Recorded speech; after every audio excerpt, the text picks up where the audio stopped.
Hello friends, welcome all in the second part of chapter number 10, linear straight lines, Rekhao from 11th Science NCERT part 2. Last session ની અંદર આપણે આ ચેપ્ટરની શરૂઆત કરી અને એમાં આપણે કેટલાક થિયોરિટિકલ પોઈન્ટ્સની વાત કરેલી, રાઈટ? હવે આ સેશનમાં પણ આપણે થોડા ઘણા થિયોરિટિકલ પોઈન્ટ્સની વાત કરીશું અને સ્વાધ્યાયની શરૂઆત કરીશું, રાઈટ? સો ધ્યાનથી સમજીશું આખા સેશનને. તો સ્ટાર્ટ કરીએ આજનું સેશન. થોડું વ્યવસ્થિત સમજો because theoretical points important હશે. સો લાસ્ટ સેશનની અંદર આપણે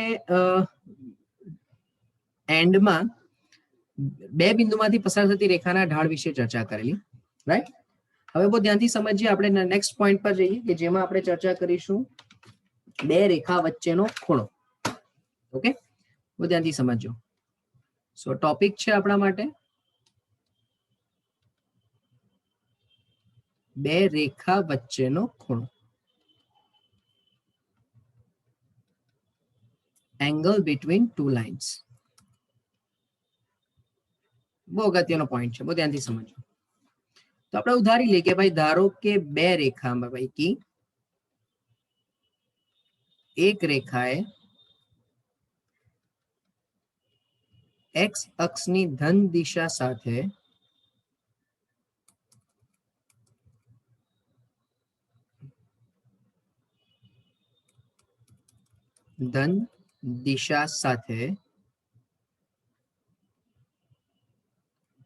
θ1 તથા અન્ય રેખાએ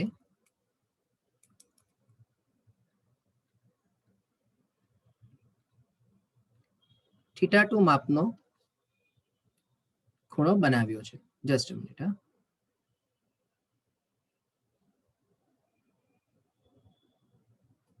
θ2 માપનો ખૂણો બનાવ્યો છે.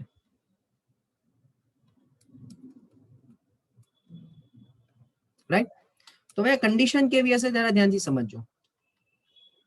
તો આપણે એવું વિચારીએ કે ભાઈ આ વાય અક્ષ છે અને એક્સ અક્ષ આપણે પ્લોટ કરીએ.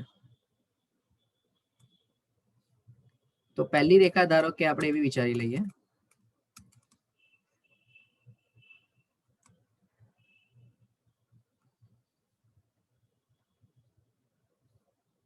હું કહી દઉં કે પહેલી રેખા સપોઝ આ રીતે કંઈક છે અને બીજી રેખા કંઈક આ રીતે છે. અત્યારે બે વચ્ચેનો રિલેશન શું છે તે મને ખબર નથી, પણ પહેલી રેખાનો જે આ ખૂણો છે તે θ1 છે અને બીજી રેખાનો જે ખૂણો છે તે θ2 છે. હવે લાસ્ટમાં જ આપણે એવી ચર્ચા, અત્યારે આ લાસ્ટ સેશનમાં આપણે એવી ચર્ચા કરી કે કોઈ પણ રેખાનો ઢાળ, હું તમને એક વખત ખાલી બતાવી દઉં, કોઈ પણ રેખાનો ઢાળ એમ બરાબર આપણે tan θ કહેતા હતા, બરાબર છે? અહીંયા એમ બરાબર tan θ કહેતા હતા. તો ક્લિયર છે ને કે જો પહેલી રેખાએ એક્સ અક્ષની ધન દિશા સાથે બનાવેલો ખૂણો θ1 હોય તો m1 બરાબર tan θ1 થશે અને m2 બરાબર tan θ2 થશે. બરાબર? હવે ધ્યાનથી સમજો, જો આ બે રેખા વચ્ચેનો ખૂણો આપણે કહી દઈએ આલ્ફા, ક્લિયર છે ને કે આ બે રેખા વચ્ચેનો ખૂણો આલ્ફા છે. તો કે બે રેખા વચ્ચેનો ખૂણો તથા બે રેખા વચ્ચેનો ખૂણો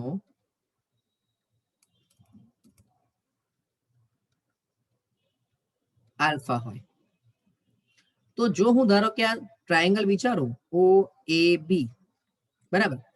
તો તમે વિચારો કે ટ્રાયેંગલ AOB માટે શું કહેશો તમે? તો કે θ1 પ્લસ આલ્ફા, જો આ θ2 છે તો એની અંદરનો ખૂણો શું હશે? પાઈ માઇનસ θ2 હશે, બરાબર? અંદરનો ખૂણો પાઈ માઇનસ θ2 હશે. તો તમે કહી શકશો કે alpha plus θ1 plus pi minus θ2 બરાબર પાઈ, બીકોઝ ત્રિકોણના ત્રણેય ખૂણાનો સરવાળો પાઈ થાય. તો તમને આલ્ફા પ્લસ θ1 માઇનસ θ2 બરાબર 0 મળી ગયો. તો મીનિંગ કે આલ્ફા બરાબર તમે કહેશો θ2 માઇનસ θ1. હવે અહીંયા તમે જો મને tan θ1 અને tan θ2 ને પિક્ચરમાં લાવવું છે તો મારે બંને બાજુ શું લેવું પડશે? કન્ફર્મ tan વિધેય લેવું પડે. તો અહીંયા લખી દઉં છું ભાઈ કે tan θ2 માઇનસ θ1. હવે આપણે બધા જ ત્રિકોણમિતિમાં આ સૂત્ર ભણીને આવ્યા છીએ કે આને કહેવાય tan θ2 minus tan θ1 upon 1 plus tan θ1 into tan θ2. અને હવે તમે tan θ1 અને tan θ2 ની કિંમત મૂકી દો તો ઇમ્પ્લાઇઝ tan આલ્ફા બરાબર m1 minus m2 sorry m2 minus m1 upon 1 plus m1 m2 પણ કન્ડિશન્સ અપ્લાય. તમે અહીંયા જો ઓબ્ઝર્વ કર્યું હોય ને ભાઈ, તો આપણે જે અહીંયા ટ્રાયેંગલ બનાવ્યો બરાબર, એમાં આલ્ફા જે હશે તે કમ્પલસરી શું હશે? લઘુકોણ હશે. એટલે કે અહીં આલ્ફા બિલોંગ્સ ટુ કમ્પલસરી 0 થી π/2 જ હોય. અને પ્રથમ ચરણમાં 10 નું મૂલ્ય ધન લાવવા માટે મારે મૂકવું પડે માનાંકમાં m2 minus m1 by 1 plus m1 m2. તમારા માટે બે રેખા વચ્ચેના ખૂણાનું મોસ્ટ ઇમ્પોર્ટન્ટ ઇક્વેશન, અને આ આગળ જઈને તમને 12th માં પણ કામ લાગશે. રાઈટ? તો શું આપણે ઇક્વેશન ભણ્યા ભાઈ કે બે રેખા વચ્ચેનો ખૂણો જો આલ્ફા હોય તો તે tan આલ્ફા બરાબર માનાંકમાં m2 minus m1 by 1 plus m1 m2. આપણે કેમ માનાંક મૂક્યું તેના માટેની શરત લખી કે જે આલ્ફા હશે તે કમ્પલસરી 0 થી લઈને π/2 ની વચ્ચે જશે. તો હવે આના પરથી આપણે કેટલીક નોટ્સ લખી દઈએ. જોઈ લો, તમને સમજમાં આવી જ જશે ભાઈ કઈ નોટ્સ હશે. તો કે હું એમ કહું કે જો બે રેખા પરસ્પર સમાંતર હોય તો તેમની વચ્ચેનો ખૂણો આલ્ફા બરાબર 0, કન્ફર્મ. અને જો આલ્ફા બરાબર 0 તો કમ્પલસરી m1 બરાબર m2. This is the most important condition કે જો બે રેખા સમાંતર છે તો બંને રેખાનો ઢાળ કેવો હશે? સરખો હશે. લાઈક કે જો આ તમારું y અક્ષ અને x અક્ષ તમે વિચારો એકદમ સિમ્પલ વેમાં, થોડી નાની ફિગર જ બનાવો એટલે ખ્યાલ આવી જાય બરાબર. અને જો આ પહેલી રેખા તમે વિચારો છો, હવે એને જ સમાંતર અહીંયાથી હું આમ કંઈક બીજી રેખા વિચારું, સો ક્લિયર છે ને કે આ જે એંગલ હશે તે θ1 અને આ જે એંગલ હશે તે θ2 બંને કેવા હશે ભાઈ? સમાન જ હશે બરાબર. એટલે આલ્ફા બરાબર 0 અને θ1 બરાબર θ2, તો કન્ફર્મ tan θ1 બરાબર પણ tan θ2 થશે. એટલે કે m1 બરાબર m2 થઈ જશે. ઓકે, તો એવી જ બીજી કન્ડિશન શું હશે? નંબર 2 કે જો બે રેખા પરસ્પર લંબ હોય તો કમ્પલસરી આલ્ફા બરાબર π/2. હવે ભાઈ આપણને બધાને જ ખબર છે કે tan π/2 તો શક્ય જ નથી ને. અને જો tan π/2 શક્ય નથી એટલે ટેન્સ ટુ ઇન્ફાઇનાઇટ, મીનિંગ કે છેદ 0, અને છેદ 0 એટલે m1 m2 બરાબર -1. m1 m2 બરાબર શું થઈ જશે ભાઈ? -1. એટલે આ તમારા માટે બીજી અગત્યની કન્ડિશન કે જો બે રેખા પરસ્પર લંબ તો બંને રેખાના ઢાળનો ગુણાકાર કેટલો હશે? તો કે -1 હશે. એટલે આને બીજો આપણે થોડું ફિગર આઉટ કરવું હોય તો આ રીતે તમે ફિગર આઉટ કરી શકશો કે ભાઈ કોઓર્ડિનેટ જીઓમેટ્રી તમે બનાવી દીધી x અક્ષ અને y અક્ષ તરીકે બરાબર. ધારો કે આ પહેલી રેખા છે અને આ એની લંબ બીજી રેખા છે બરાબર. આ ધારો કે θ1 છે, આ ધારો કે θ2 છે, અને આ બે વચ્ચેનો ખૂણો કેટલો છે? તો કે 90 ડિગ્રી છે. ઓકે, તો શું યાદ રાખ્યું તમે ભાઈ કે જો રેખાઓ સમાંતર તો ઢાળ સમાન, જો રેખાઓ લંબ તો ઢાળનો ગુણાકાર -1. રાઈટ? નેક્સ્ટ પોઈન્ટ પર જઈએ. આજે ભાઈ હવે હું પોઈન્ટ લખાવું ને તમને સમજો. આ છે ને થોડો એક્સ્ટ્રા પોઈન્ટ છે, આ તમારી ટેક્સ્ટબુકમાં ઇન્ક્લુડ નથી, બટ કદાચ કોઈક જગ્યાએ એમસીક્યુ માં કે એમાં આપણને કામ લાગે બરાબર. તો કે એક રેખા અથવા તો x અક્ષને લંબ હોય તેવી રેખા અને અન્ય રેખાએ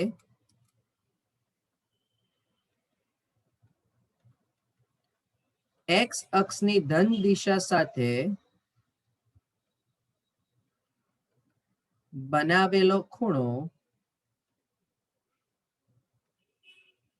થીટા હોય ત્યારે બે રેખા વચ્ચેનો ખૂણો આલ્ફા હોય તો. બહુ ધ્યાનથી સમજો. જે થિયરી લખી છે ને એના અકોર્ડિંગ કોઈ એક રેખા x અક્ષને લંબ હોય અને અન્ય રેખાએ x અક્ષની ધન દિશા સાથે થીટા માપનો ખૂણો બનાવેલો હોય, એવા કેસમાં બે રેખા વચ્ચેનો ખૂણો કારણ કે તમે એવું ઓબ્ઝર્વ, તમને જો ધ્યાન હોય ને તો લાસ્ટ સેશનમાં આપણે એવું સ્ટડી કરેલું કે જ્યારે કોઈ એક રેખા એક્સ અક્ષને લંબ હોય તો એનો ઢાળ વ્યાખ્યાયિત નથી. પણ હવે જ્યારે કોઈ એક રેખા એક્સ અક્ષને લંબ છે અને બીજી રેખા કોઈક એંગલ બનાવે છે તો પણ બે રેખા વચ્ચે કોઈક ને કોઈ ખૂણો તો બનશે. હા, તો જો થોડું ફિગર આઉટ કરે એટલે આપણને ખબર પડે શું કહેવા માંગુ છું. હું એમ કહું છું કે ધારો કે તમે બે ટાઈપની કન્ડિશન્સ લઈ લો. જોજો,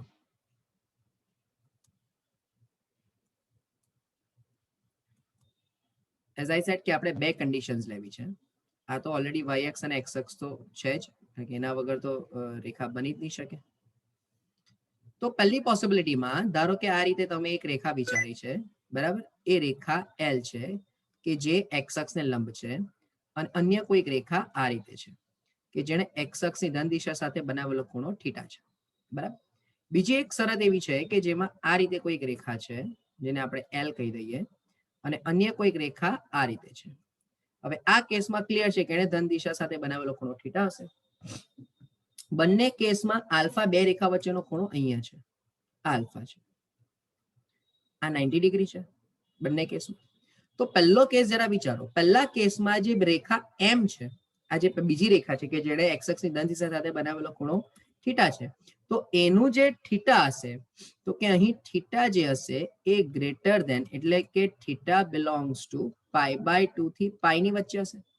હા કે ના? તો બોલો આ જે ઇન્ટરનલ એંગલ થયો તે કેટલો થશે? પાઈ માઇનસ થીટા.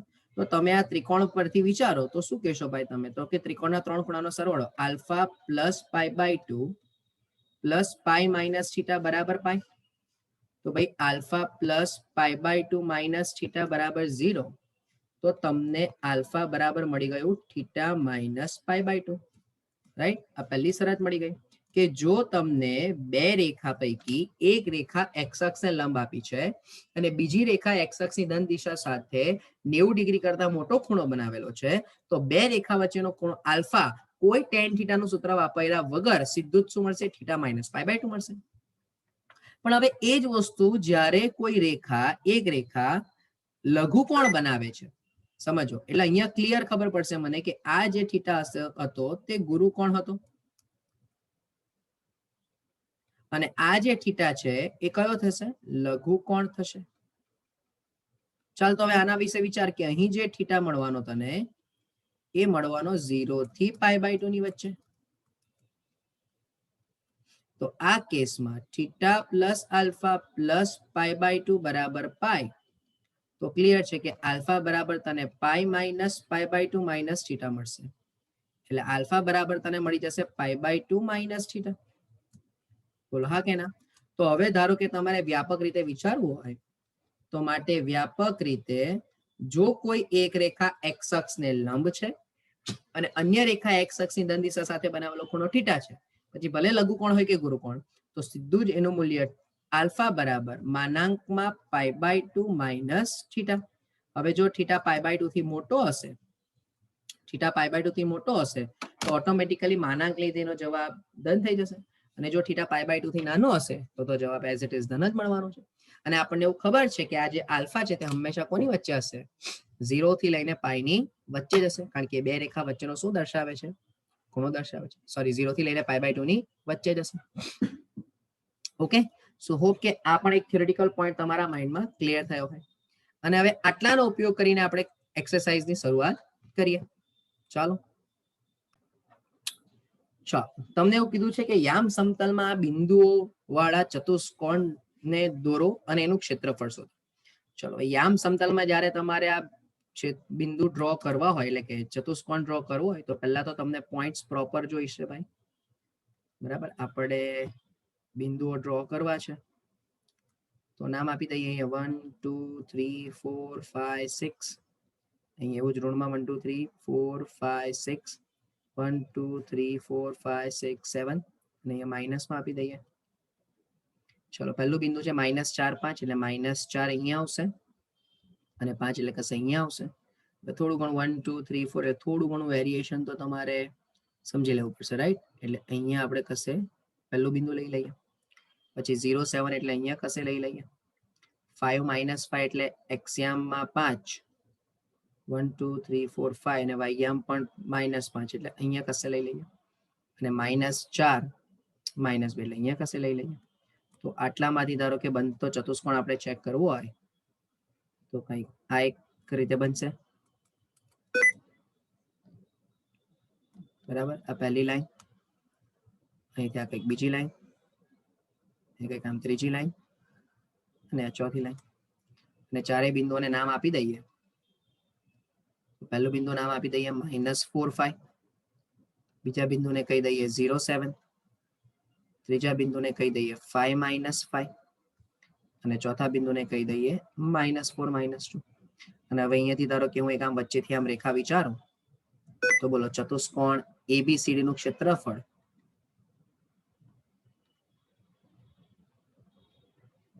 તો કે ચતુષ્કોણ ABCD નું ક્ષેત્રફળ બરાબર ત્રિકોણ ABC નું ક્ષેત્રફળ વત્તા ત્રિકોણ ADC નું ક્ષેત્રફળ, બરાબર. હવે આપણી પાસે ઓલરેડી બંને ત્રિકોણના ક્ષેત્રફળનું સૂત્ર તો છે જ.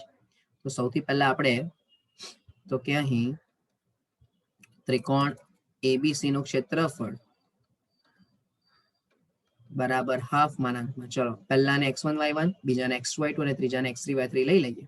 તો x1 into y2 minus y3 એટલે 7 minus minus plus 5 plus x2 એટલે 0 કૌંસમાં y3 0 કૌંસમાં y3 minus y1 અને વત્તા x3 કૌંસમાં y1 minus y2.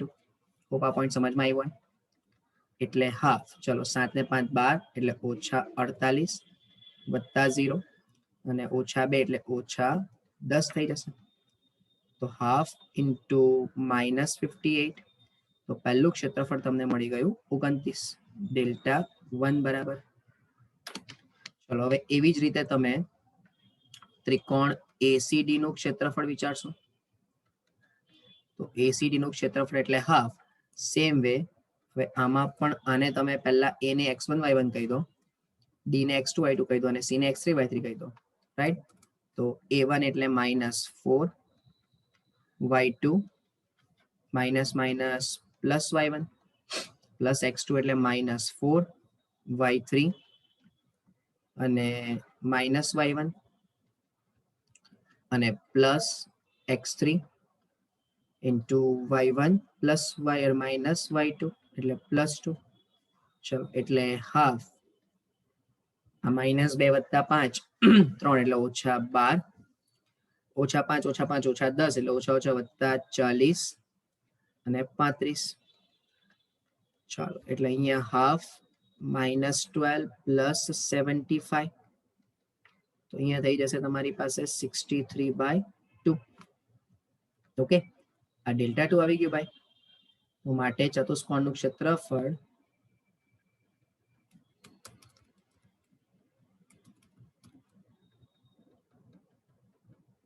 ક્ષેત્રફળ 29 પ્લસ 63/2 તો અહીંયા 58 પ્લસ 63/2. સો ફાઇનલ આન્સર તમારી પાસે આવી જશે 5 ને 3 11 એટલે 121/2. આ તમારું માંગેલું ક્ષેત્રફળ થઈ ગયું, સિમ્પલ વેનું. પણ અહીંયા તમને ખબર પડવી જોઈએ કે અહીંયા આપણે જે ચતુષ્કોણ મળ્યો એને બે ત્રિકોણમાં કન્વર્ટ કર્યું, રાઈટ. ચલો નેક્સ્ટ જો આમાં તમને કીધું છે કે એક સમબાજુ ત્રિકોણનો પાયો y અક્ષ પર એવી રીતે મૂકેલો છે કે જેથી એનું મધ્ય બિંદુ ઉગમ બિંદુ હોય. ભાઈ ત્રિકોણનું પાયો, હવે એ ત્રિકોણના પાયાનો સમબાજુ ત્રિકોણના પાયાનો ત્રિકોણનો પાયો y અક્ષ પર છે અને એ y અક્ષ પર એવી રીતે છે કે જેથી એ જે પાયો છે એનું મધ્ય બિંદુ ઉગમ બિંદુ થાય. તો સૌથી પહેલા તમે આ પોઈન્ટ વિચારી લો કે ધારો કે આ y અક્ષ હોય અને અહીંયા x અક્ષ છે. હવે ધારો કે તમે કોઈ એક 2a બાજુવાળો ત્રિકોણ તમે વિચારો તો 2a બાજુવાળો અહીંયા પાયો સેટ થઈ ગયો ભાઈ, બરાબર. તો કમ્પલસરી અહીંયાથી ક્યાં તો તમને જમણી બાજુ પણ ત્રિકોણ મળી શકે અને સેમ વે તમને અહીંયા ડાબી બાજુ પણ મળી શકે. પણ બંને બાજુમાંથી જે પણ બાજુ તમે લેશો તેમાં જવાબ તો સેમ જ આવવાનો છે. બરાબર. ઓકે, હવે ધ્યાનથી સમજો. તમને એવું કીધું છે કે આ જે પાયો છે એ નામ આપી દઈએ આપણે, ધારો કે A, B અને O. બરાબર. હવે તમને એવું કીધું છે કે જો આ બાજુની લંબાઈ, પાયાની લંબાઈ 2a હોય અને એનું મધ્ય બિંદુ જે છે તે 0, 0 પર છે, તો કમ્પલસરી અહીંયાથી ઉપરનું અંતર a હશે. તો a ના યામ 0a થશે અને નીચે b ના યામ 0 - a લઈ લઈએ. બરાબર છે. ધારો કે અહીંયા O of x 0 છે, તો આપણે ઉધારી લઈએ કે ધારો કે ત્રિકોણનું શિરોબિંદુ, ત્રિકોણનું શિરોબિંદુ C of x 0 થાય. બરાબર છે. હવે તમે એમ વિચારો કે ત્રિકોણનું ક્ષેત્રફળ માટે તમને કેટલું ખબર છે? તો કે ત્રિકોણ ABO નું ક્ષેત્રફળ √3/4 બાજુનો સ્ક્વેર. કેમ ભાઈ √3/4 બાજુનો સ્ક્વેર લખ્યું છું? કારણ કે તમને કીધું છે સમબાજુ ત્રિકોણ અને એના જ બરાબર હાફ પાયો ગુણ્યા વેધ પણ લખી શકાય કે નહીં? કારણ કે જો તમે આ ઓબ્ઝર્વ કરો, અહીંયા O બિંદુ લઈ લઈએ અને અહીંયા એઝ આઈ સેડ કે C બિંદુ લઈ લઈએ, તો અહીંયા તમે એવું કહી શકો ને કે √3/4, બોલો બાજુ એટલે કઈ? AB થવાની અને હાફ પાયો એટલે પણ કોણ? AB. પણ વેધ એટલે કોણ? તો કે OC. ચાલો કિંમત મૂકી દો. તો √3/4, બોલો બાજુ તમને આપી છે 2a equals to half 2a અને આ OC એટલે વેધ થઈ ગયો. કેટલા અંતર પર હશે ભાઈ? x જેટલા અંતર પર હશે ઇન્ટુ x. તો ટૂંકમાં હવે આ √3/4 4a² is equals to ax. તો બોલો બંને બાજુથી 4 4 કેન્સલ, એક a કેન્સલ, તો x ની કિંમત તમને મળી ગઈ √3a. બરાબર. તો જો હવે a ધન હોય, હા a ધન હોય તો તમને અહીંયા કાળી પોઈન્ટ મળશે ધન અક્ષ પર, અને જો એ ઋણ હોય તો તમને ઋણ અક્ષ પર મળશે. તો ફાઇનલ આન્સર લખી શકાય કે માટે માંગેલ બિંદુના યામ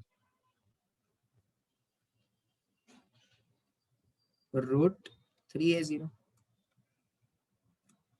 ઓકે, સો આ પણ બહુ સિમ્પલ કોન્સેપ્ટ છે, બટ આ ખ્યાલ તમને આવવો જોઈએ કે સમબાજુ ત્રિકોણનું ક્ષેત્રફળ કેવી રીતે તમે મેજર કરી શકો. રાઈટ. હવે જુઓ, PQ y અક્ષને સમાંતર અને PQ x અક્ષને સમાંતર હોય તેવા બિંદુ P of x1 y1 અને P of x2 y2 વચ્ચેનું અંતર. હવે ભાઈ આ મેં ઓલરેડી થિયરીમાં કવર કરી દીધું છે. જ્યારે ઉગમ બિંદુના સ્થાનાંતરની વાત આપણે કરતા હતા, સોરી અંતર શોધવાની વાત કરતા હતા, તો જોઈ લો આ મેં ઓલરેડી કવર કરી લીધું છે કે જ્યારે કોઈ રેખા x અક્ષને સમાંતર હોય ને કોઈ એક રેખા y અક્ષને સમાંતર હોય તો કેવી રીતે તમને આન્સર મળશે એની આપણે ઓલરેડી અહીંયા થિયોરિટિકલ પોઈન્ટની ચર્ચા કરી દીધી છે. રાઈટ. સો કહેવાનો મિનિંગ મારો એ છે કે આ જે ક્વેશ્ચન છે નંબર 3 એ આપણે ઓલરેડી થિયરીમાં કવર કરી લીધો છે. રાઈટ. ચલો નેક્સ્ટ. તમને કીધું છે કે A7 6 આપણે ધારી લઈએ કે ભાઈ ધારો કે A of 7 6 અને B of 3 4 થી સમાન અંતરે x અક્ષ પર આવેલો બિંદુ શોધવું છે. તો આપણે ધારી લઈએ કે ભાઈ ધારો કે x અક્ષ તથા x અક્ષ પરનો બિંદુ P of x0 હોય તો અહીંયા તમને A થી P નું અંતર બરાબર P થી B નું અંતર આપી દીધું છે. તો બોલો AP² બરાબર PB² પણ થશે. અચ્છા, હવે AP² એટલે શું થશે વિચારો? તો કે x - 7 નો સ્ક્વેર વત્તા 6 - 0 નો સ્ક્વેર બરાબર x - 3 નો સ્ક્વેર વત્તા 4 - 0 નો સ્ક્વેર. મેં અહીં અંતર સૂત્રની નો ઉપયોગ કર્યો છે ભાઈ. રાઈટ.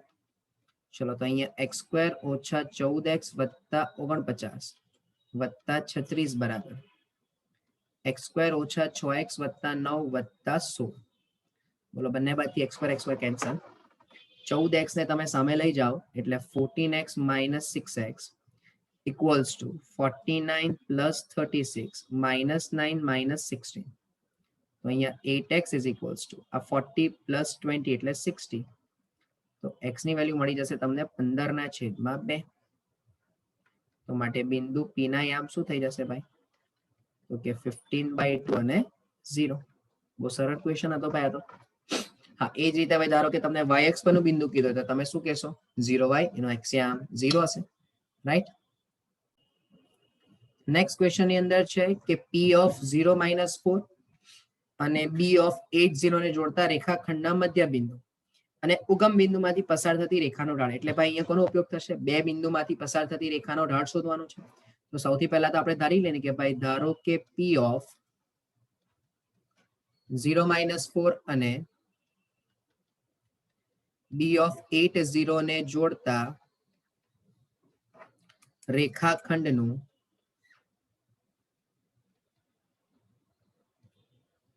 મધ્ય બિંદુ એ હોય તો બોલો એના અહીંયા 0 + 8 ભાગ્યા 2 -4 + 0 ભાગ્યા 2 તો થઈ જશે 4 અને -2 તથા જો O ઓફ 0 0 હોય તો OA નો ઢાળ કેટલો થશે ભાઈ? m બરાબર y2 - y1 / x2 - x1 પ્રમાણે ચાલો વિચારજો y2 - y1 એટલે -2 - 0 upon 4 - 0 એટલે -2/4 તો ઢાળ થઈ જશે -1/2 જે માંગેલું તમારો આન્સર થઈ જશે. સો હોપફુલી આખા સેશનમાં આપણને ક્લિયર થયું હોય બરાબર. થિયોરિટિકલ પોઈન્ટ્સ બાય આ ચેપ્ટરના મોસ્ટ ઇમ્પોર્ટન્ટ છે. હજુ આગળ ફર્ધર પણ તમે જશો એટલે ઘણા બધા થિયોરિટિકલ પોઈન્ટ્સ તમને જોવા મળશે. ઓકે, સો આજના સેશન પૂરતું આટલું રાખીએ, બાકીનું નેક્સ્ટ સેશનમાં કવર કરીશું. Thank you from my side.